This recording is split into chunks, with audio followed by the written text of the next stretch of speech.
আষাঢ় অমাবস্যা উপলক্ষে শুরু হলো মায়ের আরাধনা। অমাবস্যার সন্ধেই শুরু হলো মায়ের অমাবস্যা তিথির বিশেষ পুজো।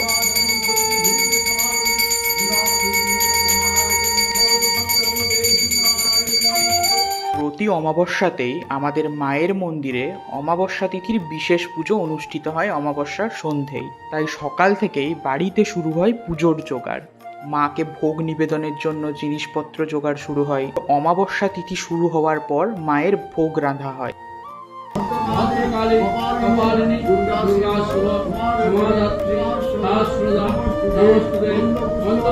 তারপর তো সন্ধেই মায়ের পুজো, পুষ্পার্ঘ্য, হোমযজ্ঞ, মহা আরতি, প্রসাদ বিতরণ এসব কিছু চলতেই থাকে। তাছাড়াও সারা সন্ধে ধরে পুজোর পাশাপাশি নাম সংকীর্তনও চলতে থাকে। এদিকে শুরু হয়েছে এখন মায়ের মহাযজ্ঞ। যজ্ঞকুণ্ড সাজিয়ে শুরু হয়েছে অমাবস্যা তিথির বিশেষ যজ্ঞ। সাথে সাথে নাম সংকীর্তনও চলছে। এরপর যজ্ঞ শেষ হলে শুরু হবে মায়ের মহা আরতি। মায়ের ভোগে আজ ফল, মিষ্টান্ন, পরমান্ন এসব কিছু নিবেদন করা হয়েছে। মায়ের ভোগের পরমান্ন রান্না প্রতিবারের মতোই এবারেও বাবাই করেছে।